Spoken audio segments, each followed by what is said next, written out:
The summer heat shimmered above the asphalt as Michael Donovan pulled into his driveway, the moving truck rumbling behind him. After 15 years in corporate law, he finally saved enough to purchase his dream home.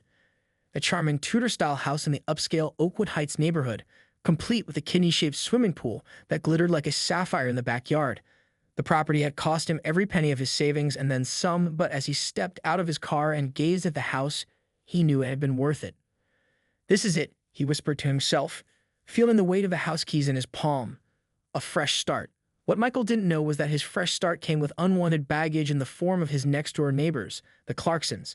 Deborah Clarkson, or Deb as she insisted on being called when she sauntered over that very first afternoon, had been watching the moving truck from behind her living room curtains.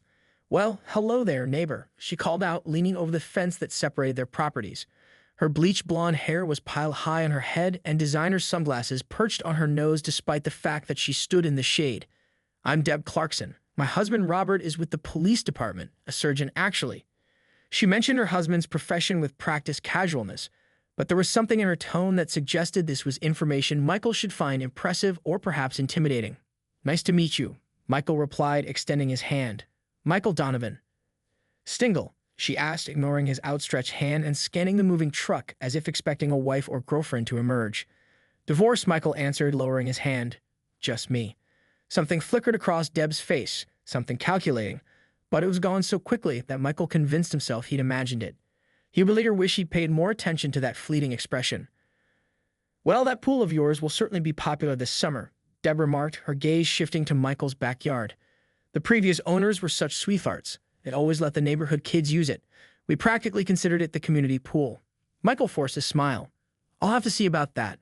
I work from home most days, so I need a certain level of quiet."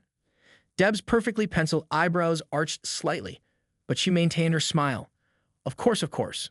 Though Robert and I do host the neighborhood barbecue every 4th of July. The previous owners always offered their pool for the occasion. It's tradition." Before Michael could respond, a moving company employee called for his attention and he excused himself, grateful for the interruption. As he walked away, he could feel Deb's eyes boring into his back. That night, after the movers had left and Michael sat alone on his patio with a well-deserved beer, he heard splashing coming from his pool. Frowning, he stood and walked around the corner of the house to find 3 children, none of whom he recognized, cannonballing into his pool while Deb lounged on one of his patio chairs, scrolling through her phone. "Excuse me," Michael said, his voice tight with disbelief. "What's going on here?" Deb looked up, her expression one of practiced innocence. "Oh, Michael, I was just showing the kids the pool. I told them you wouldn't mind. It's so hot today, and you weren't using it." Michael stood frozen, unable to believe the audacity of this woman he'd met only hours ago. Little did he know, this was just the beginning of what would become the summer from hell and the battle that would eventually lead to the Clarksons' spectacular downfall. Michael's first confrontation with Deb ended with him firmly but politely asking her and the children to leave his property.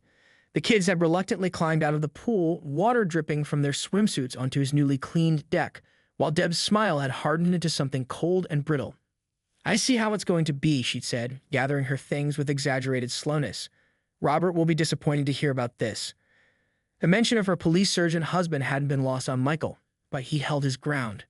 Still, as he watched them leave through the side gate, which he immediately locked afterward, he couldn't shake the feeling that he just made a powerful enemy in the neighborhood. He was right. 2 days later, Michael was on a conference call in his home office when the unmistakable sound of splashing drew his attention. He muted his microphone, telling his colleagues he needed a moment, and strode to the window. There in his backyard was not only Deb and the same 3 children from before, but also a man he hadn't met yet, presumably Robert Clarkson, floating on one of Michael's own pool loungers with a beer in hand. Michael excused himself from the call entirely and marched outside, blood pressure rising with each step. "This is private property," he announced, standing at the edge of his pool. "I did not give anyone permission to be here." Robert Clarkson, a stocky man with a military-style haircut and the beginning of a sunburn across his shoulders, barely bothered to sit up on the lounger. "Relax, buddy," he said, raising his beer in a mock toast. "We're just being neighborly. It's nearly 90 degrees today." "I don't care if it's 190 degrees, Michael replied, his lawyer's instincts kicking in. "This is trespassing." At that, Robert's demeanor changed. He set his beer down on the pool deck and stood up in the shallow end, water streaming down his chest as he fixed Michael with a hard stare. "Listen here," he said, his voice lowered to a dangerous octave. "I've been on the force for 15 years. Do you know how many trespassing calls I've responded to?" Do you even know how many of them went nowhere because the responding officer, someone like me, decided it wasn't worth pursuing? Michael felt a chill despite the summer heat. Are you threatening me, Sergeant Clarkson? I'm educating you on how things work in Oakwood Heights, Robert replied with a thin smile. This pool has been available to select neighbors for years. The previous owners understood community spirit. I'm not the previous owners, Michael stated firmly. I'm asking you, all of you, to leave now. Deb, who had been listening to the exchange with narrowed eyes, suddenly placed her hand on Robert's arm. Come on, honey. If Mr. Donovan wants to be difficult, we shouldn't impose. The way she emphasized difficult made it sound like a filthy word.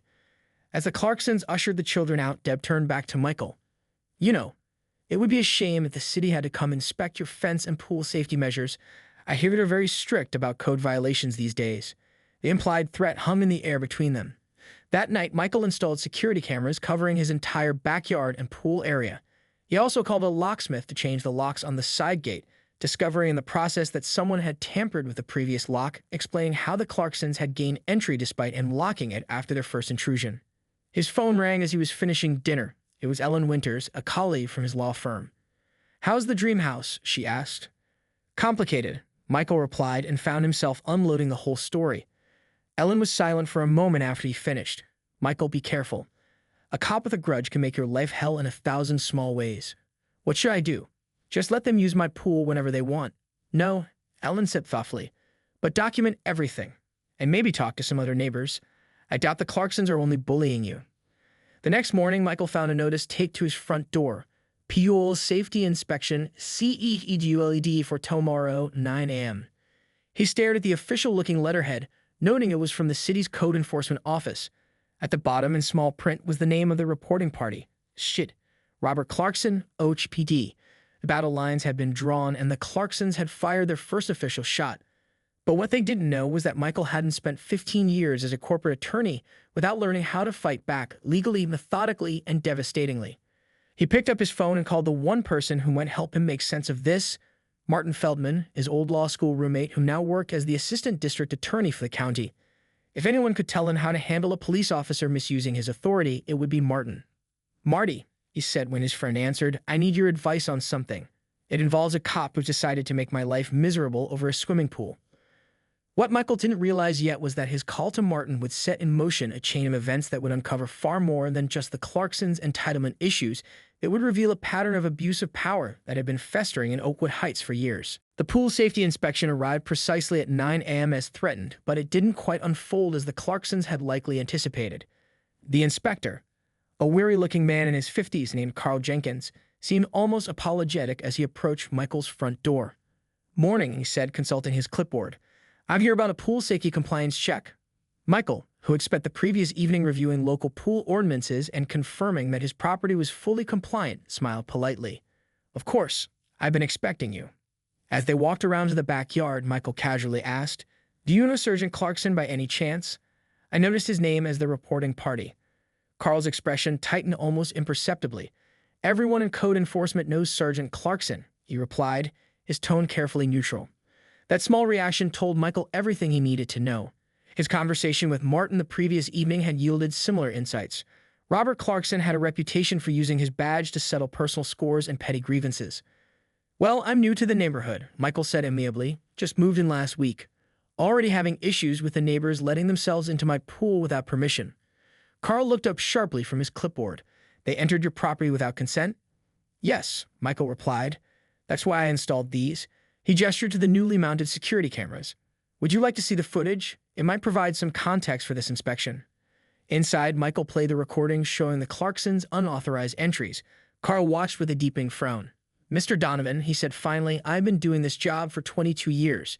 Between you and me, this inspection request looks like harassment, not a legitimate safety concern. Your pool area is one of the most compliant I've seen in months. He completed his inspection, marking every item as passing with flying colors. As he was leaving, he hesitated at the front door. Listen, he said quietly, you're not the first new homeowner to have trouble with the Clarksons. They pulled similar stunts before.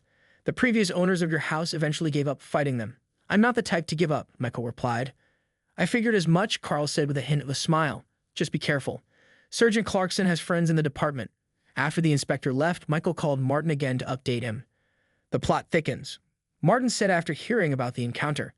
"I've been making some discreet inquiries since we spoke. Turns out there have been several complaints about Clarkson over the years, nothing that stuck, but enough to establish a pattern. Misuse of police resources, selective enforcement, intimidation." "Can we use that?" Michael asked. "Maybe," Martin replied thoughtfully. "But we need more. Have you talked to other neighbors yet?" Michael hadn't, but he decided it was time. That afternoon, he baked a batch of cookies, a peace offering and conversation starter, and began making rounds to introduce himself to the rest of the neighborhood. His first stop was the house directly across the street, where an elderly woman named Rose Martinez lived. She invited him in for tea and listened intently as he delicately broached the subject of the Clarksons. "Those two," she said, shaking her head. "They've been terrorizing this neighborhood for years. Robert threatened to ticket my grandson's car every day it was parked on the street visiting me until I let them use my garage for their boat over the winter." Similar stories emerged as Michael continued his neighborhood tour. The Jacksons had been pressured into letting the Clarksons use their expensive lawn equipment. The Paddles had mysteriously received noise complaints whenever they hosted family gatherings, unless they invited the Clarksons. The Wilsons have found themselves subject to frequent random traffic stops after declining to sell a vintage car to Robert at below market value. No single incident was enough to constitute serious misconduct, but together they painted a disturbing picture of a couple who had effectively bullied an entire neighborhood into submission using Robert's position as leverage.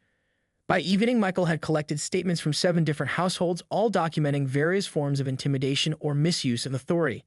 He was about to head home when he noticed a moving truck at a house 2 doors down from the Clarksons. Curious, he approached and introduced himself to a young couple who were clearly in the process of leaving, not arriving. "We can't take it anymore," explained David Chen, loading a box labeled kitchen into the truck. "Last month, our dog got out and wandered into their yard. Robert showed up at our door in uniform and threatened to have animal control declare our dog dangerous unless we paid for the damages to Deb's garden. $500 worth, apparently." His wife, Shauna, added bitterly, "When I suggested we file a complaint, David's car suddenly started getting pulled over 3 times a week. We got the message." Michael returned home that night with a notebook full of similar accounts and a growing sense of purpose. The Clarksons hadn't just targeted him. They had systematically abused their position of authority to control and manipulate an entire community. His security alert chimed just as he was settling in for the night. He checked his phone to see Deb Clarkson at his side gate, attempting to jimmy the new lock with what appeared to be a credit card. The camera captured a frustrated expression when she realized the lock had been changed, and her middle finger gestured toward his house before stomping back across the lawn to her own property. Michael saved the footage, added it to his growing file, and forwarded everything to Martin. "This is better than I expected." Martin texted back after reviewing the materials. "Meet me for lunch tomorrow. I have an idea." What Michael didn't know was that Deb had seen him visiting neighbors throughout the day. That night, as Robert Clarkson arrived home from his shift, she was waiting with a glass of scotch and a calculated look in her eyes. "We need to talk about the new neighbor," she said, handing him the drink. "He's becoming a problem." Robert took a long sip and smiled coldly. "Don't worry, honey. I know exactly how to handle problems." But for the first time in years, the Clarksons were facing someone who knew how to fight back and had the resources and determination to do it. The stage was set for a confrontation that would change Oakwood Heights forever. The following week brought an escalating series of incidents that pushed the conflict between Michael and the Clarksons to its breaking point.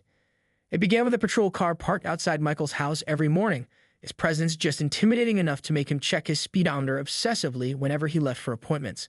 Then came the parking tickets, 3 and 5 days for violations so minor they bordered on absurd.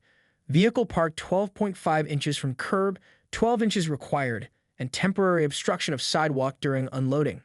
Each time, the citing officer was different, but Michael had no doubt who was behind it. "He's using his colleagues to harass you," Martin confirmed during their lunch meeting at a cafe deliberately chosen for its distance from Oakwood Heights. Classic tactic, keeps his hands clean while sending a message. "So what's this idea you mentioned?" Michael asked, pushing aside his barely touched sandwich. Martin slid a business card across the table. "Rebecca Oakes, Internal Affairs. She's been interested in Clarkson for a while, but nobody's been willing to file a formal complaint with enough evidence to stick. Your situation could be the catalyst." Michael studied the card. "Will it be enough?" "On its own, probably not," Martin admitted, "but combined with statements from your neighbors and—" He tapped the flash drive Michael had brought containing all his security footage.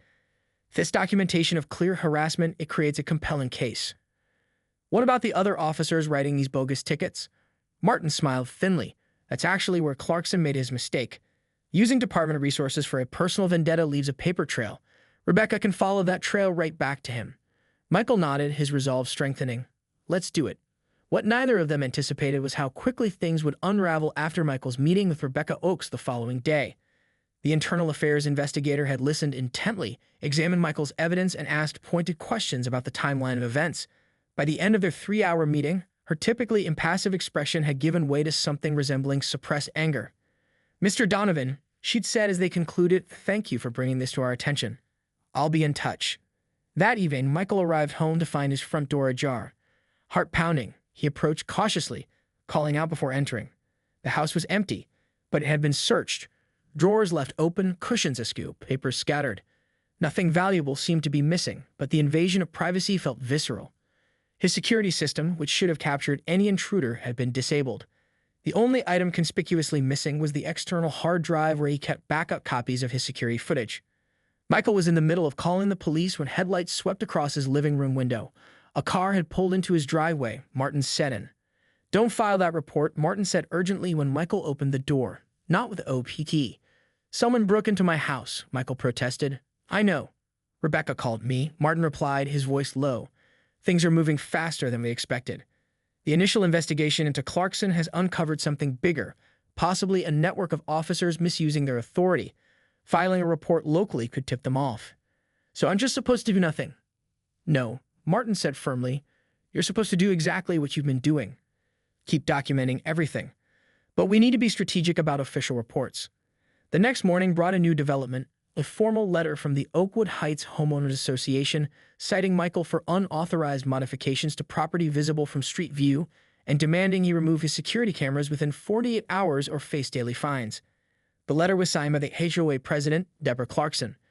"I wasn't even aware we had an active HOA," Michael said when he called Martin. "You don't? Not really," Martin replied after making a few inquiries. "The HOA has been dormant for years. Deb apparently called an emergency meeting last night, got herself elected president with a quorum of 3 people, and immediately enacted new rules about security equipment. That can't be legal." "It's not. But she's counting on you not knowing that or not being willing to fight it." Michael's patience had reached its limit. "I need to confront them directly." "That's exactly what they want," Martin warned. "Don't give them ammunition." But the decision was taken out of Michael's hands that afternoon when he heard the unmistakable sound of splashing in his backyard. Heart racing with anger, he checked his phone's security app, which was still functioning despite the stolen backup drive, to see Robert and Deb Clarkson in his pool with 4 other couples, a full-blown pool party in progress.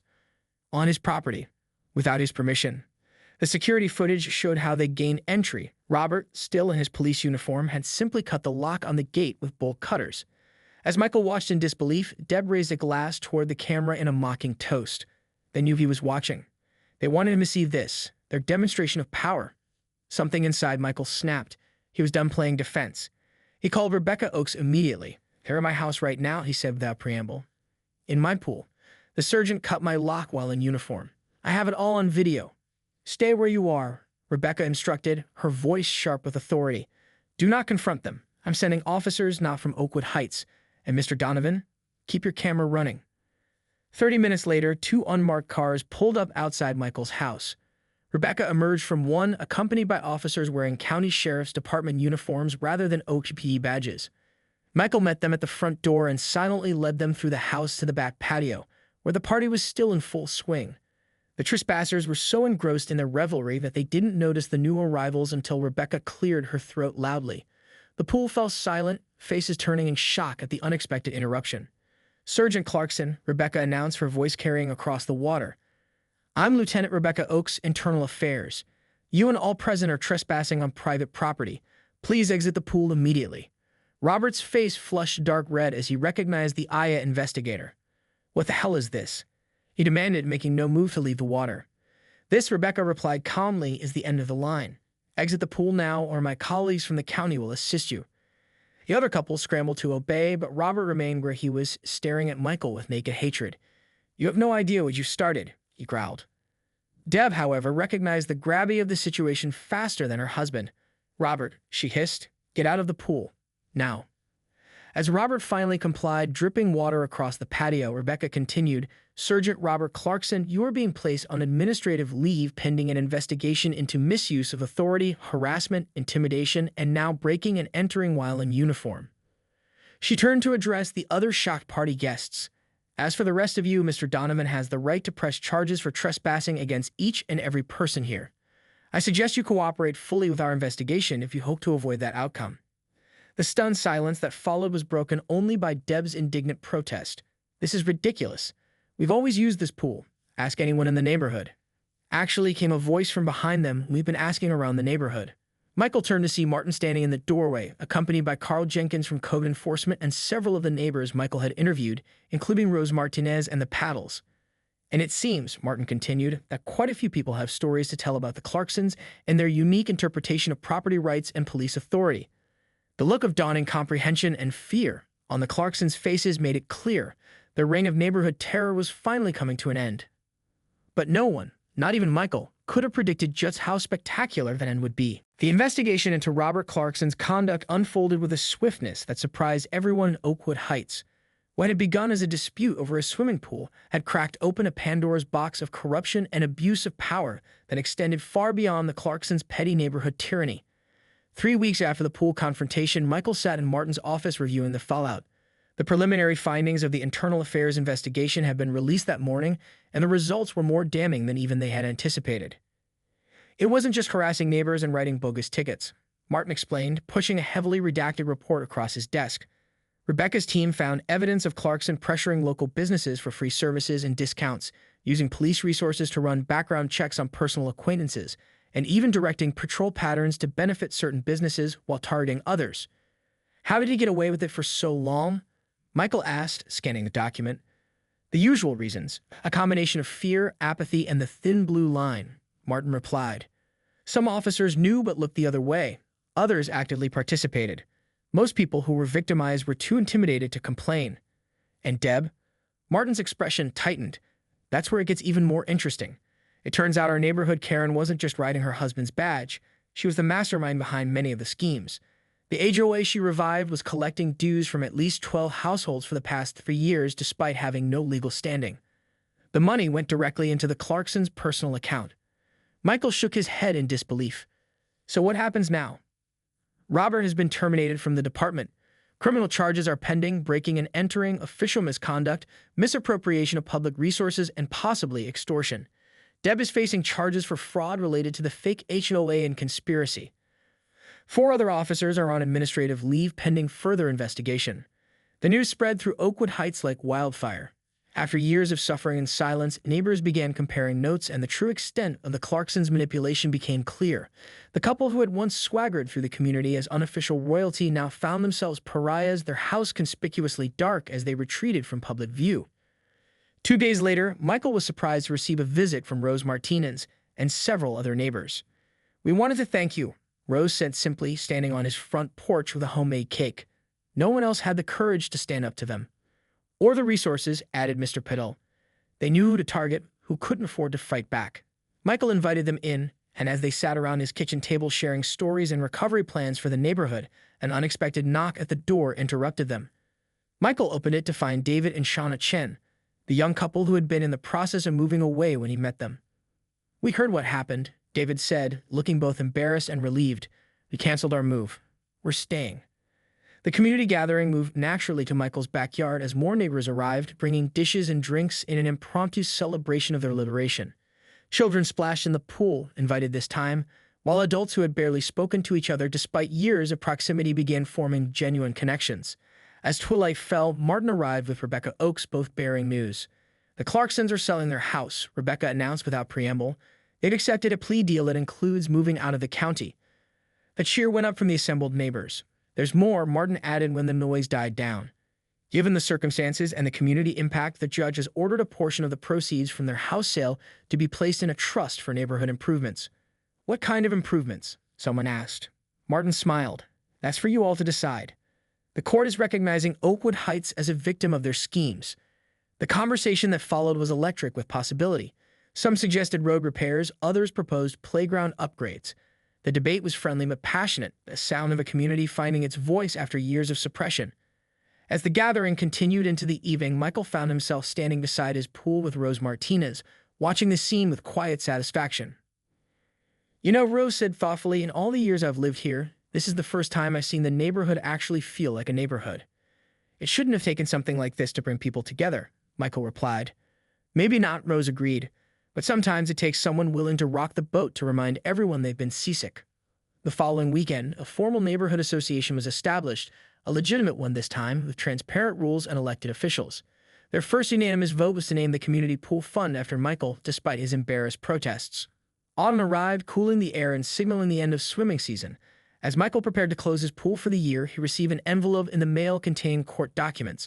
The Clarksons' plea deal had been finalized. Robert would serve 6 months in county jail, followed by 3 years probation. Deb had received probation and community service, along with an order to pay restitution to the fraudulent HOA victims. The envelope also contained a personal note from Rebecca Oakes. "Thought you'd want to know. The investigation has expanded to include 3 other officers in neighboring districts.